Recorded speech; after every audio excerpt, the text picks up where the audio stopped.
Good afternoon, everybody, and welcome to Scotland Rugby News. It is your post-match briefing, if you like, after a very enjoyable weekend. And to look back at another Calcutta Cup triumph, Gavin Harper joins me. How's it going, Gav? Yeah, all good. Thanks. Another good weekend. So, yeah, all good. Yeah, absolutely. Before we do that, just a quick word, folks. If you are just joining us, perhaps, and you aren't aware of the great work that Gavin and we all do at the Scotland Rugby News, head over to the website. We've got two brilliant offers on at this moment in time. You can subscribe for just £1 for 6 months worth of coverage, or you can take out a year's subscription for just £12. Head over to scotlandrugbynews.com/subscribe to sign up. You will not be disappointed, in plenty of content over the weekend after Gregor Townsend's men defeated England once again, this time by 30 points to 21. The fourth win in a row. You have to go back to the 1890s, I think, Gavin, for the last time that Scotland achieved that in this competition. It's quite remarkable, really. Yeah, what was your overriding thoughts after the game?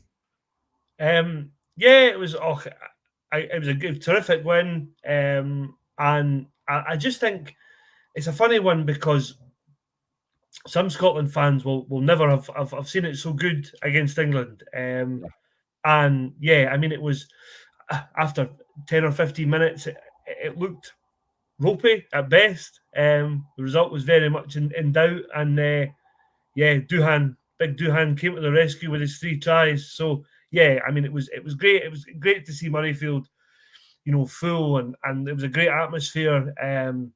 So yeah, and pleasing for Scotland that they got back on track after the manner of the defeat against France. Yeah, a terrific win. But I don't think they played as well as they can. So there's room for improvement. Yeah, absolutely, no doubt about it. You mentioned Doohan there, a fantastic hat trick, the first in this fixture from a Scot, Doohan van der Merwe, with a fantastic hat trick of tries. Scintillating performance from him, Gavin, wasn't it? He's a big game player and he stepped up to the plate. Do you know? I think he just loves playing England. I think he scored. Twice last year, twice 2 years ago. He seems to score all the time playing against him. He obviously scored that world class try where he beat half the English team at Twickenham last year. Yeah, and then he scored the match winner at the end. And he was lucky in a sense on Saturday that every opportunity fell to him, and he just especially the second one, he just finished them superbly.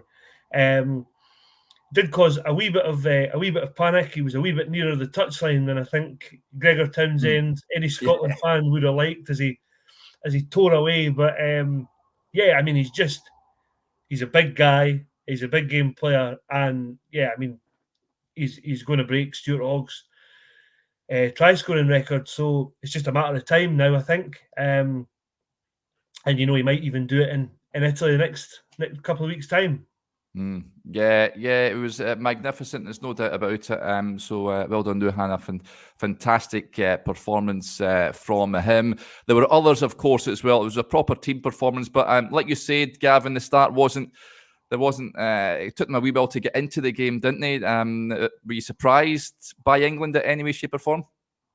A wee bit, in that I thought they would have a spell in the game, but I didn't expect it to be right at kickoff. And I thought, they really came out the blocks 100 miles an hour. And I actually, after 10 minutes, thought if England play like this for another 10 or 15 minutes, they're going to be out of sight. And Scotland did really well to kind of weather the storm, if you like, and kind of put the brakes on. Because there was a few worried. I think people would have been concerned in the stands after George Furbank scored that try early on. But yeah, I mean, fair play. Scotland sort of sorted themselves out, and Doohan's tries came at really kind of key moments as well. I think he scored one just before half time and one, his hat trick try immediately after. And you felt immediately like that had just taken the wind out England's sails. And in the second half, I was never overly concerned that England were going to come back, and even when Faye Boboso scored with about 12 or 13 minutes to go, I thought Scotland looked pretty comfortable and in control of the game. But yeah, like you say, early doors, I was a bit concerned and surprised because I didn't think England would get the better of the starts, but they clearly did, which is unlike Scotland this campaign. Yeah, absolutely. But good to see getting the better of the old enemy once again. They've certainly got a hold over England. Like you said, Gavin, at the start of the show, I've never known a period of time when Scotland have lorded it over England for such a sustained period of time. Used to go into these games, I know Steph mentioned on Friday, with hope rather than expectation. But you now expect Scotland to turn over England, which is, most welcome. What's changed over the last few years, do you reckon? England, obviously, in a state of flux at this moment in time with the change of a coach in the last couple of years. But why do you think it's changed somewhat? There's definitely a mindset change from Scotland that you saw 2018. Everybody will remember the great pictures of Greg Laidlaw and Finn Russell with their shirts burst wide open and ties round their head, singing in an Edinburgh nightclub, and that clearly was the barometer of success. If we beat England, fine. Everything else, as long as we don't lose to Italy and we beat England, it was considered a successful campaign. And I just feel like over the last 4 or 5 years, there's been a change in mindset from this squad that actually that's now not good enough. It's not good enough to just say, if we beat England, no matter what state the England team's in, that's fine. And I think that's probably the other point is that, I can remember going to games in the early 2000s that were horrendously one-sided Calcutta Cups. And really, we had little chance of winning those because England were, at that time, so good. The Johnny Wilkinson, Martin Johnson team that won the World Cup. Mm-hmm. They are now not the team that they once were. And I think that's the other important part of this is that Scotland are on an upward trajectory with a really settled side, and England are a bit of a mess. They don't seem to have much of a structure, like an attacking structure. They've had a change of coaches, their personnel change all the time. So yes, it's always great to beat England, and the Calcutta Cup 4 years in a row is almost unprecedented. But my sort of caution would be that England aren't the team that they once were, and it maybe isn't the achievement that it once was to knock them off their perch. Is that sort of the, if you like, muted celebrations at the end speak of that expectancy now, where it isn't just about beating England, it's looking at the bigger picture now and looking forward to the next game and towards the top end of the table? Of course, we're looking up the way towards Ireland and a massive game on the horizon, of course, but it's not just about beating England, is it, anymore? Yeah, I think that's it. It's, as I said, that change in mindset that, yes, beating England is still great and the players still celebrated, and, it was terrific to see them let James Robson, the retiring Scotland team doctor, lift the trophy and have his moment in the sort of limelight.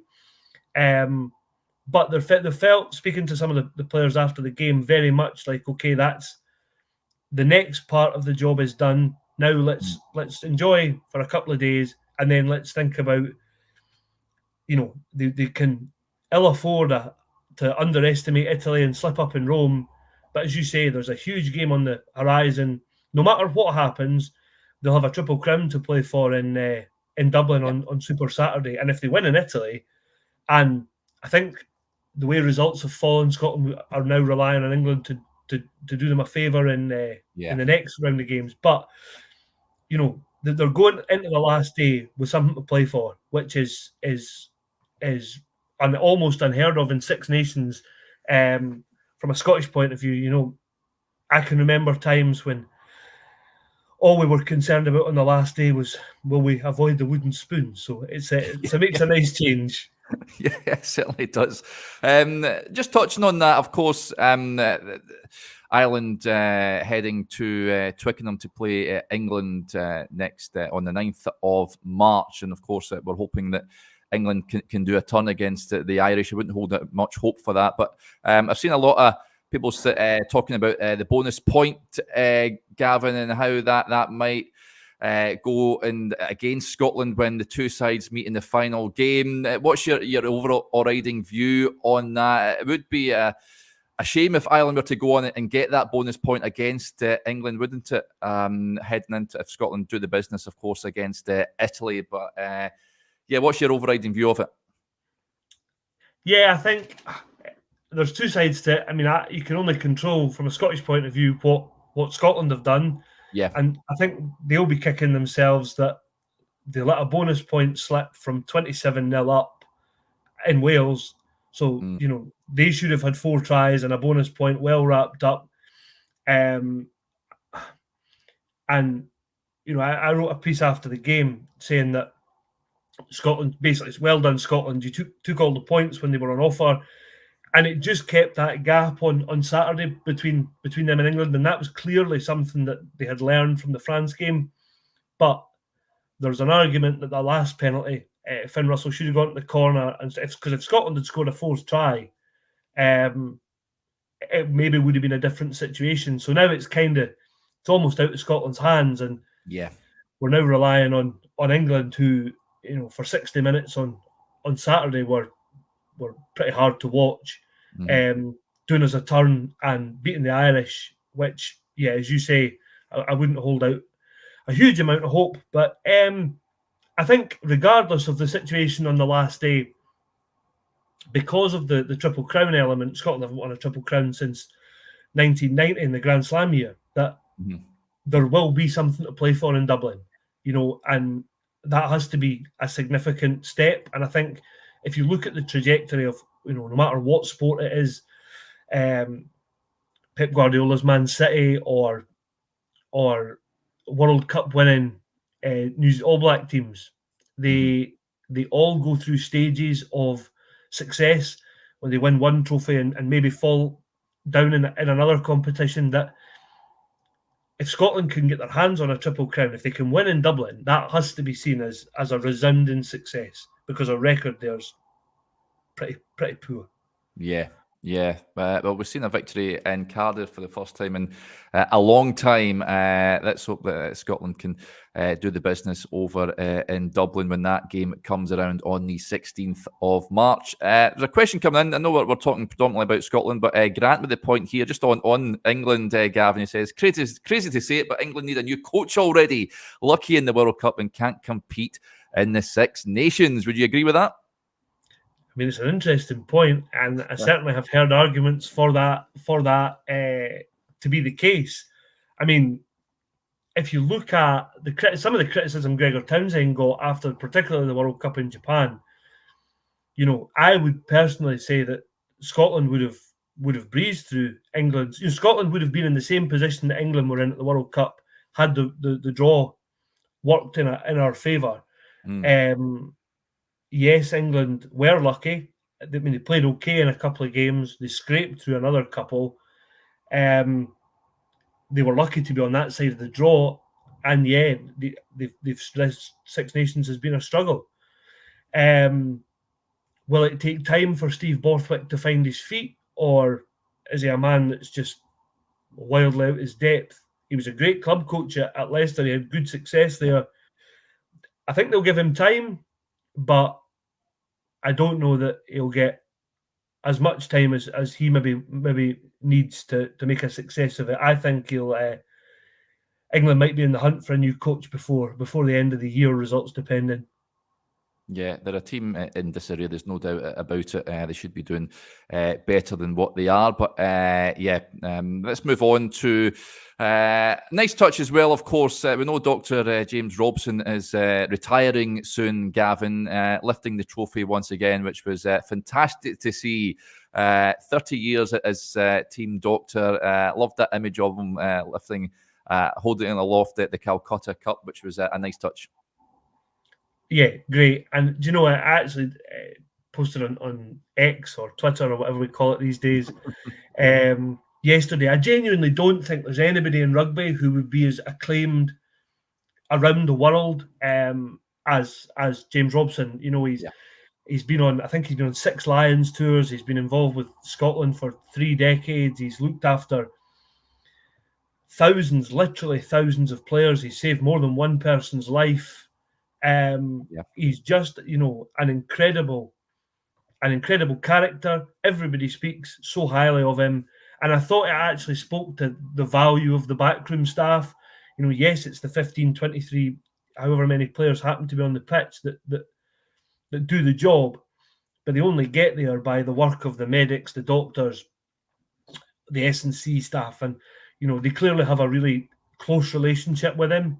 And although he's been around for so long, he's not somebody who would be, thrust into the limelight on any real occasion. And it was nice that the players gave him that moment to say, no, come forward, and Pierre Schoeman had him on his shoulders as they lifted the trophy, which was, and then you're looking through all the pictures. There's not barely a player that's not had their picture taken with him with the trophy after the game, which I think says a lot about his role within the squad, but wider than that, his role within rugby.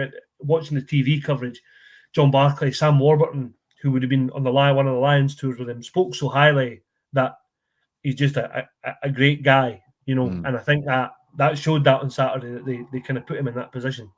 Yeah, you really see the squad togetherness there. It was evident for all to see. Duhan obviously rightly winning the Player of the Match award, Gavin, but a quick word for Finn Russell again. 6 perfect kicks from him. He's in fine form, fine fettle at this moment in time. A real joy to watch. He's just, at his best, he is just one of the best standoffs in the world. Yeah.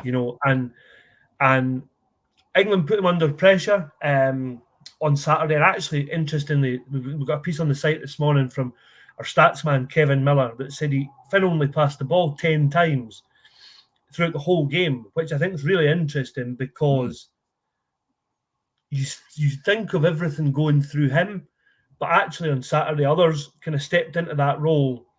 But when he did have an involvement and when he did get on the ball, inevitably something happened. And that kick for there's a bit of luck in it, but the kick for Duhan's third try was just, couldn't have been weighted any better. And interestingly, you mentioned his goal kicking. I think he's 100% for the championship, but he's certainly not far away. And he doesn't kick a lot for Bath. Ben Spencer, who came off the bench for England, is their goal kicker. Mm-hmm. So I think fair play to Finn, because there's a lot of that goal kicking comes down to just, one, practice, and 2, confidence. And he might be lacking in one in the practice, but, he certainly doesn't lack in confidence. And he stepped up every time and seems to be striking the ball perfectly. So, yeah, fair play to him, but he's just a joy to watch. Yeah, absolutely excellent again at the weekend. So long may that continue, Finn. It was a super performance. Let's look at some interesting results elsewhere over the weekend, Gavin. Of course, Ireland won their fixture. They were quite convincing against Wales, 31 points to 7 on Saturday in Dublin. France and Italy sharing the spoils over there in Paris, 13 points each. There was, in Lille, up in the northern part of the country. Italy with an opportunity to win the game right at the death with that kick. Went off the spot. I've seen many people saying, how's it moved off, given that the match was played indoors? Should it have been retaken? Do you know, yes. The crux of the issue is yes, and another referee would have said, wait a minute, let's put the time off. We'll rewind the shot clock, so the shot clock gives you 90 seconds to take the kick. Yeah. Let's rewind it 5 seconds, because a France player had attempted to charge the ball down, which you can't do from a penalty. So 100%, they should have given Paolo Garbisi another 5 seconds. And 100% agree with Cameron Fisher's point there that it should have been retaken, because the officials have got that wrong. and frustratingly, that's twice now France have got out of jail. And actually, I again said this on social media yesterday, France now should be bottom of the table without a win after their first 3 games. And, they've got lucky. But, yeah, I think probably looking back, Christoph Ridley, the referee, will be disappointed that they haven't acted with a wee bit more clarity there, because I think Italy probably should have been afforded a retake, and I would have backed Garbisi to knock it over, and what an upset that would have been. And it certainly would have made me eat my words from no jeopardy. I think I said on Friday, I think I would have quite confidently predicted France to win that by 20 points. So, yeah, fair play to Italy. Shows what I know.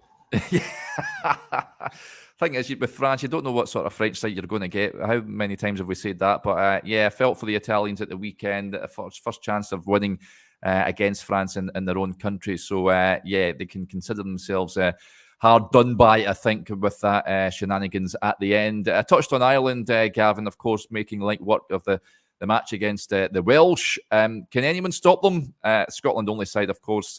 We've touched on that. Can England do us a favour in their game? But you're looking towards that Triple Crown fixture. Does Scotland have enough in that squad to get the better of them? Optimistically, I want to say yes. However, they are just so impressive, Ireland. They are they've got so many ways of winning a game, where if they can't throw the ball all over the place, they've got a forward pack that dominates most teams. Their set piece is really sound. They score loads of tries off driving lineouts. Crowley's come into the team and seems to kick goals like with his eyes shut. I don't know how you beat them. And that's, for as good as Scotland are, and there's some Scotland players on paper, like Duhan, like Finn, who get into that Ireland team if you do a kind of head-to-heads. But as a collective, Ireland are just so impressive. Yeah. But if Scotland can avoid any sort of disaster in the Stadio Olimpico in a couple of weeks, it's arguably their biggest game under Gregor Townsend, and what more incentive will they need than to go over there and say, right, St. Patrick's weekend, let's cause the mother of all upsets. It can be done because we've seen it at the weekend. Italy should have done that in France. Mm-hmm. And actually, I think Scotland will use some of the stuff that comes out in the Irish media that Scotland talk themselves up, and Irish pundits for a long time now have put this tag on Scotland that they're better than they think they are. But I actually now think it's time for this Scotland team to show they are as good as they think they are. Yeah. But clearly that, the only noise that has ever come out about that has come from Ireland. So whether that's because they're worried or whether it's because, they've clearly got a hold over us like Scotland had over them in the 90s. But yeah, it'll be an interesting one. But yes, it's hard to see beyond Ireland winning that. And if they do go and win back-to-back Grand Slams, what an achievement. Yeah, absolutely. They are the team to beat. Scotland haven't beat Ireland in 9 attempts, if I'm not mistaken. When was the last win at Croke Park? Was it 2010, Gavin? Is that the last victory, which was a long time ago? A long, long time ago. Dan Parks kicked a penalty not too far from the end of the game. And folk will remember that game for a try. Johnny Beattie scored up the touchline. But at Croke Park, they've never won since the Aviva reopened. So last win there would have been as it was the old Lansdowne Road. Yeah. But it's not been a happy hunting ground. I would like to say I'm confident of going there in 3 weeks' time and seeing that changing. Sadly, that's maybe not the case, but Scotland have surprised us all in the past. Yeah, history books are there to be broken, so there's a challenge to Gregor and the boys to go and sort that record out. But great result at the weekend from Scotland. The Calcutta Cup remains in Scotland's hands for the next year anyway. That's the 4th win in a row. Fantastic result, 30 points to 21. As Gavin says, lots on the website, isn't there, Gavin, for people to have a look into? Lots and lots on the website. I spoke to Duhan after the game. So we've got that. We've got another couple of player interviews that will be on the site this evening.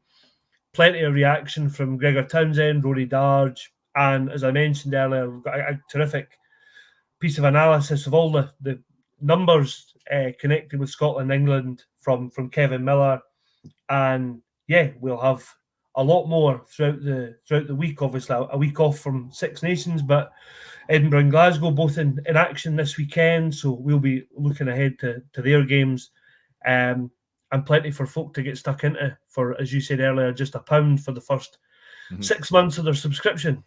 Yeah, cracking value it is, folks. Head over to scotlandrugbynews.com/subscribe to sign up. Right, that'll do us there. Huge thanks to each and every one of you for tuning in. What has been an enjoyable show. Huge thanks to Gavin as well. And we'll speak to you a little later on. Bye for now.